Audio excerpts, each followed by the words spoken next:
sensationalism, which we're kind of firmly held hostage by right now, we do have to like rekindle that ability to deeply connect with and trust each other so we can let down our guard. Yeah, very true. One of the topics I think that I would love to talk about with you is immigration. Oh yeah. Okay. Immigration is such a hot button right now with.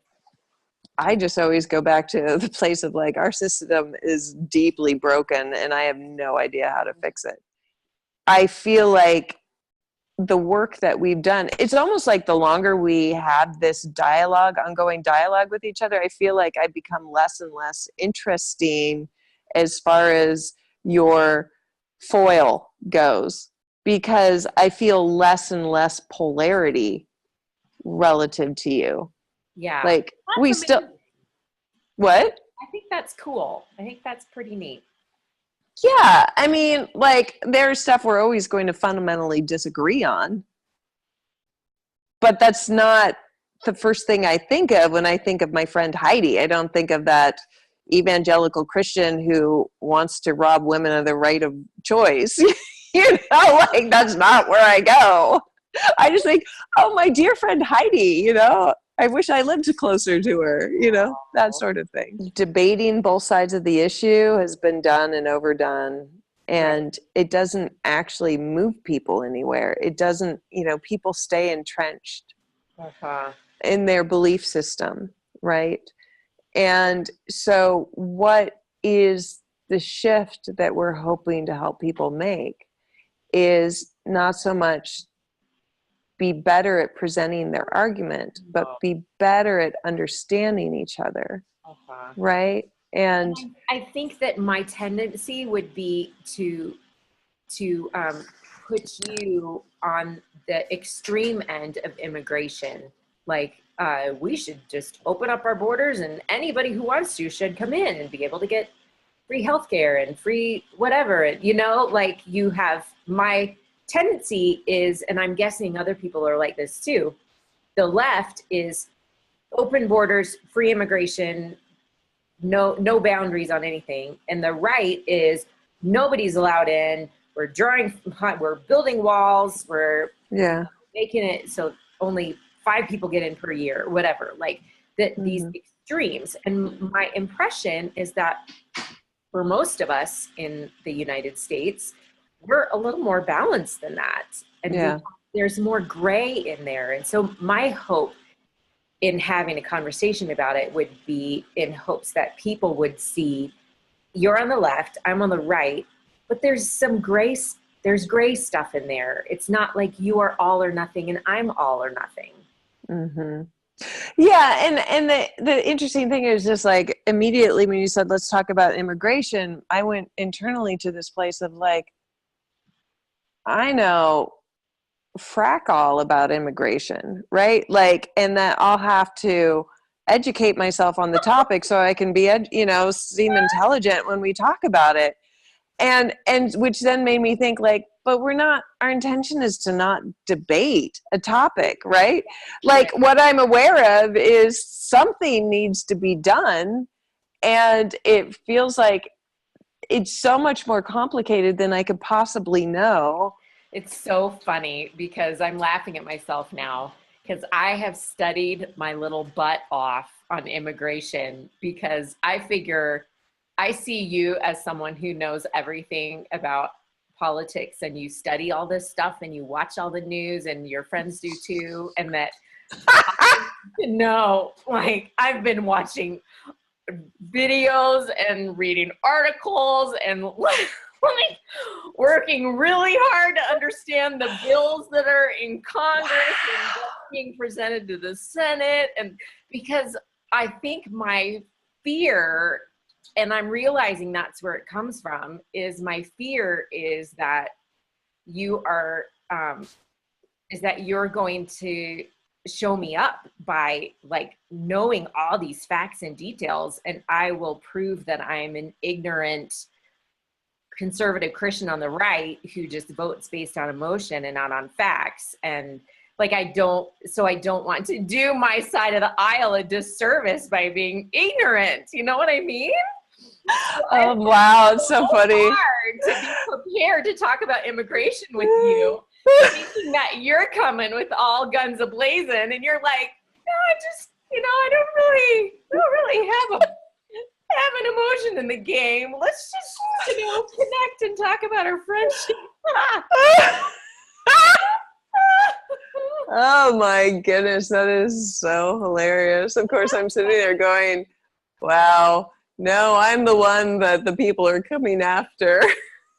Like, I'm the dangerous, moderate white person that Martin Luther King talked about. He's like, I am most afraid of moderate whites because they are so comfortable that they have no fire under their butts to like change anything or do anything different. It's like when I heard that quote, I was like, oh, that's me. Yeah, okay, I got to work on that. Right. I think in my heart in it, the emotion that I bring to it is that I have had dear friends that I know are illegals here, and it would absolutely break my heart for them to be deported. And for some of them, some of their family members have been, and I know children that are not legal here, and so emotionally, it would break my heart for them to be sent back to a place where I know they will not have as much hope for a good life. Right. Emotionally, that does break my heart. And yet the balance in it for me is that I know that we have to have boundaries and policies and laws as a country in order to have a country that has some order to it. So there have to be some policies and boundaries in place.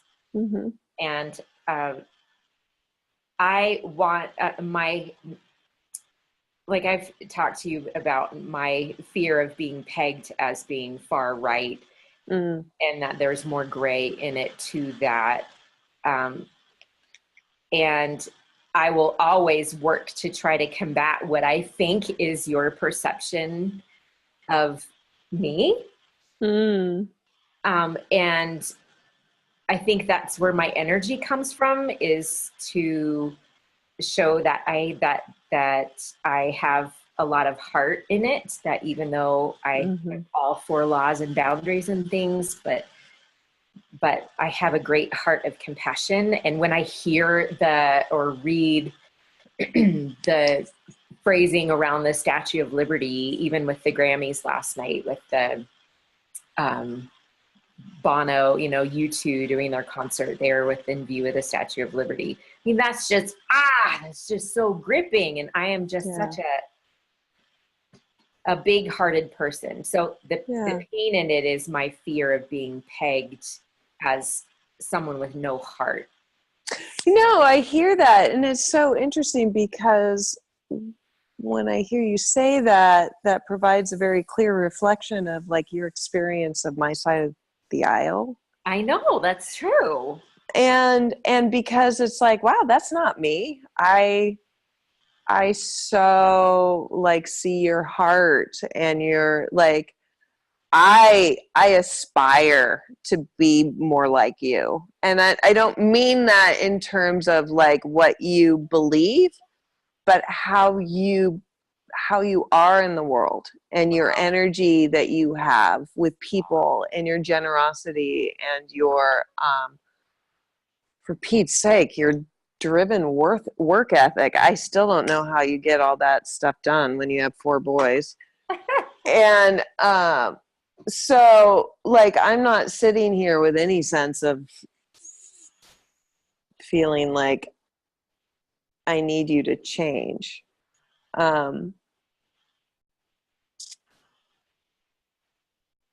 Yeah. And I don't know where I get that perception then. Maybe it's because of the stuff I read and the stuff I watch, and maybe because I have been reading so much on your side of the aisle. Right. I put you over there and think, oh, Kelly, those must be the things Kelly thinks about me. When it comes down to our face-to-face relationship, right, it's not true. I mean, I will, yeah, it all comes down to like developing the relationship and feeling like less defendedness in terms of, yeah, assumptions made about you and how I have to be in order to be loved by you, or, you know, like thought of well by you. But like if I were to think of other people who are evangelicals or right-wing conservatives, no, it's even those people. It's so funny. It's like, Heidi, that this, like what we've been working on, it's just like, I don't know, I feel like now my knee-jerk response is like, oh, you're one of those. Oh, I want to learn more. Oh, let me open my heart to you and like have this experience of curiosity. I know, it's so weird. And honestly, I'm in that same place. Yeah. I totally identify with that. Uh-huh. I think when I would meet someone who was really progressive or liberal, it would be scary to me because I would have it in my mind, everything they must think about me. And I would, have all these judgments in my mind about what they do and who they are.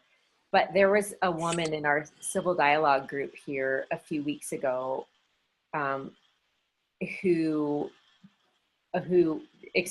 she described herself as very similar to you. There were probably 3 people at the table who described themselves very similar to you. And I just felt very warm towards them. It didn't scare me at all. I was like, wow, I would love to hear your story. The truth is, like, it's easy for us to do that because I think we connect on a similar level of self-responsibility, heart availability, similar sort of background in terms of like you and I, like there's not either one of us doesn't have like significantly more trauma in our background than the other. Like we both had our, share of hard knocks or whatever, but it's not like we're not, and we're both white, we have a similar like experience of the world, Right. Right.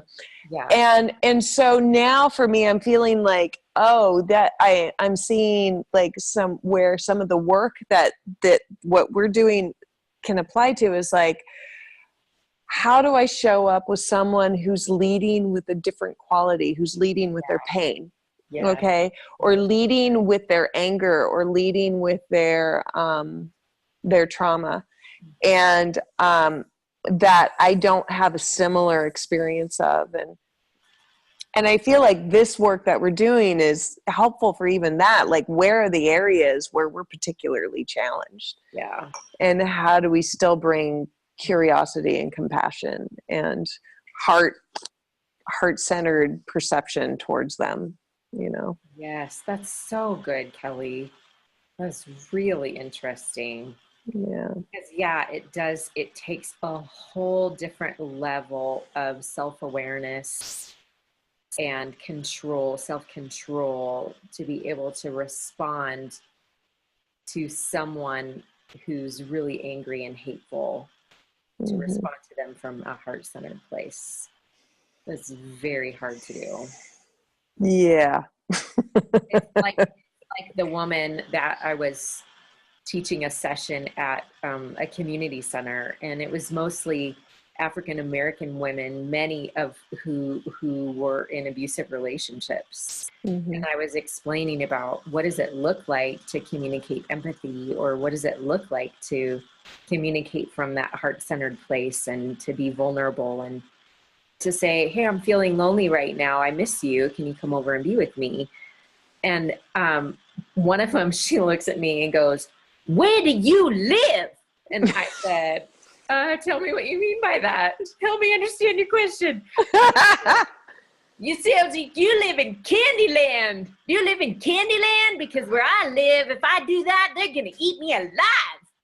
And I said, help me understand. What do you mean by eat you? What's going to happen to you? He goes, well, he's going to beat me up, or he's going to be he's going to throw me out of the house, or he's going to cuss me out. Or I was like, wow, I can understand how you wouldn't choose vulnerability. I can understand that. No, if you're in a situation where you're going to be hurt, then you do what you need to do to protect yourself. But this place right here, where you have other women in this room, this is where you can practice that. Yeah. Practice it here. Don't go practice it in an environment where it's not going to be safe for you or it's toxic. But practice it here. Practice and maybe vulnerability. sometime down the road, you can find another safe environment where you can practice it. But I can't tell somebody to go be vulnerable to an abusive man. Right. Or to be open-hearted when they're about to get beat up.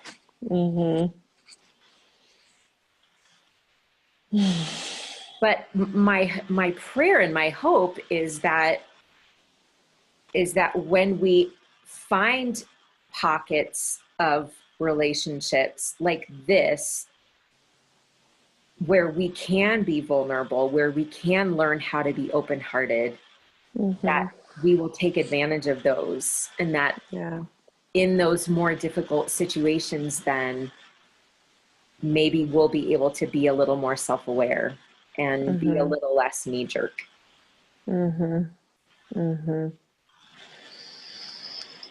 Yeah. What are you feeling about all of that I just shared? You're probably going to be surprised by this extreme tangent of my mind. And it only comes from a place of experience with a similar situation. Okay, this is good. This is like, it feels edgy for me. So a few years ago, I was imitating the speech patterns of a Chinese woman, and I got called out for being racist. Really? Yeah, like that's not okay to do. And so I found myself, while you were imitating the speech patterns of a Black woman, getting really uncomfortable. Really? Yeah. Yeah, like, and imagining what would happen because we're recording this, and if we decide to put that out there. So the awareness that, somebody might be watching that. What happens if a Black woman watches that? Or a Black person watches that? And how will that sit with them? Interesting. And then that growing urgency of like, if I don't say anything, I'm complicit in case it is seen as racist, So help me understand, what is it about imitating someone else's speech pattern that makes that uncomfortable feeling for you, that feels racist? Well, I can't speak as somebody, like a person of color, like witnessing it. So I have to speak from a place of like what I observe from reading and listening and trying to absorb like how to be a better ally, is that it really comes from a long history of white people making fun of Black people through blackface and over exaggerated speech patterns. And so it doesn't matter. Like, I absolutely trust that your intention was not making fun. And I know, we both come from a background of dramatic flair and the ability to reproduce accents and whatever. So it's like, I trust your intention, but it's just this sort of like awareness of the general consciousness and the explosive quality and the landmines involved in trying to reproduce another culture, especially Black culture or Asian culture, from the standpoint of trying to imitate aspects of it. Like, it's not okay to use blackface, even though if you're trying to dress up like Michael Jackson or Prince and approximate their skin tone. Michael Jackson's not a good example, right? But James Brown. Yeah. Even if you're trying to be accurate about skin tone, it is absolutely not okay because of the history of you know, minstrels who were, you know, trying to, you know, they were doing the blackface with the big Right. lips and everything. And it just, because it reminds people too much of this derogatory history. Interesting. And so that's the best I can come up with. Yeah. And that's what sits with me. So it's like, what I do notice is now when people are trying to reproduce what someone has said, they like, it seems like there's this extreme effort to express it in a way that is not trying to imitate it.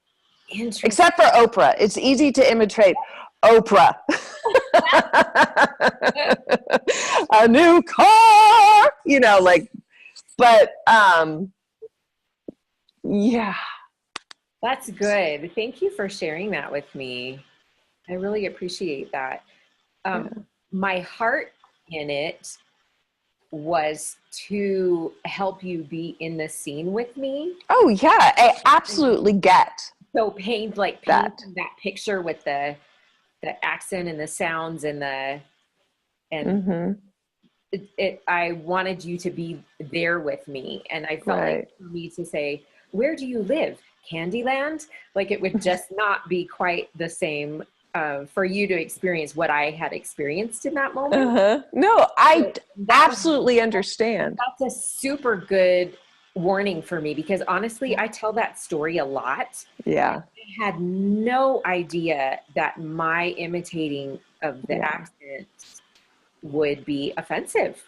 Yeah. Yeah. I mean, I had like, I mean, I kind of, my teeth go on edge to admit this about myself, but like, you know, a few years ago, like, it was a fun thing for me to do, to do the Asian accent, like a kind of a really strong Chinese accent, and like play around with that, and until a friend called me out, and she's like, "That is not okay. Wow. That's really racist." And I just had to sit with like, well, my intention is not racist.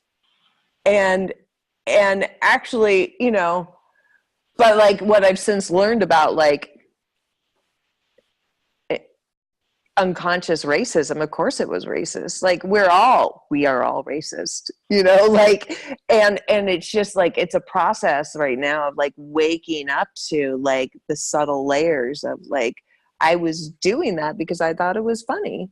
Well, why is that funny? You know? And so tell me, how do you define racism?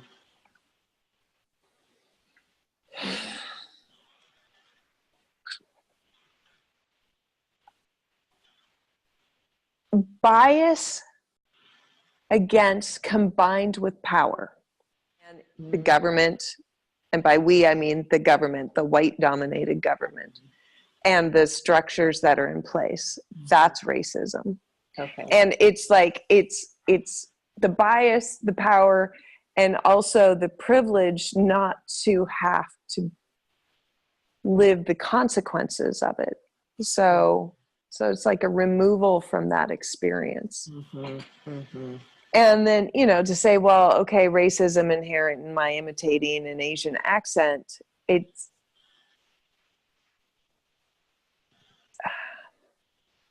how is that racist?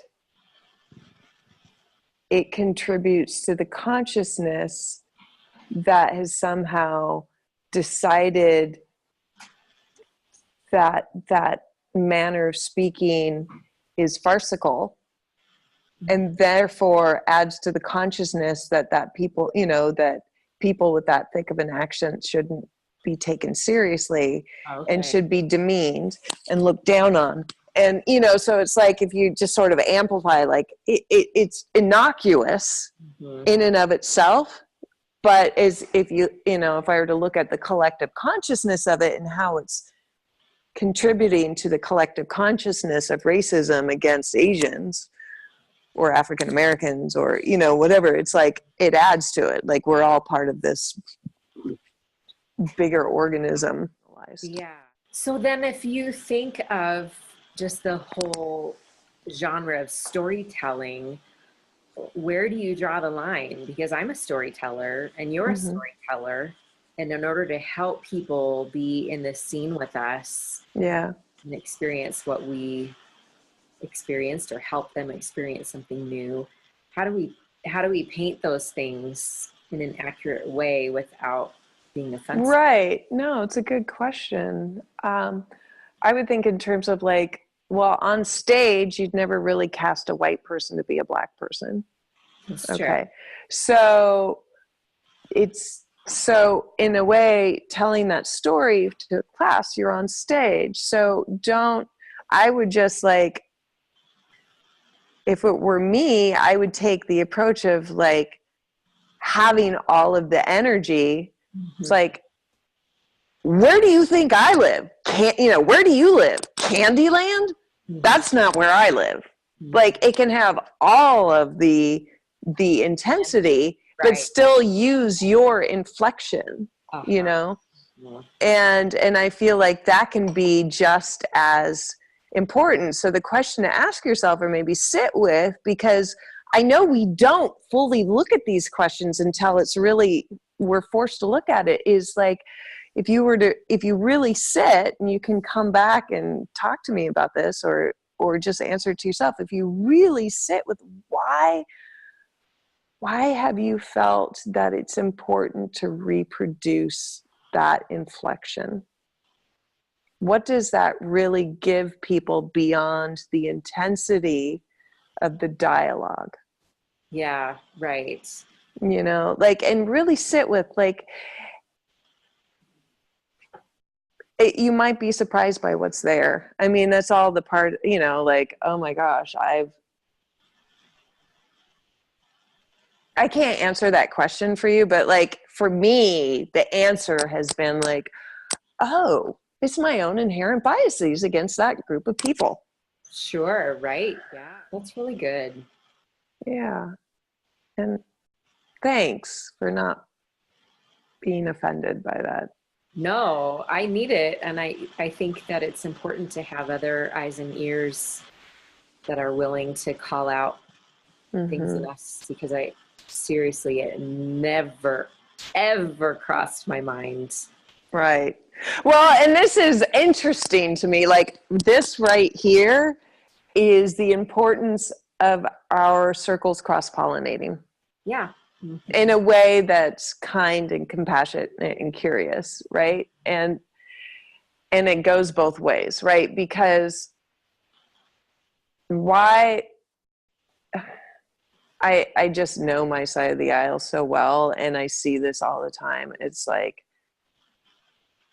oh, you would have gotten that information at some point, but it would have been very shaming and pointed and inflammatory. Yeah. And it's like,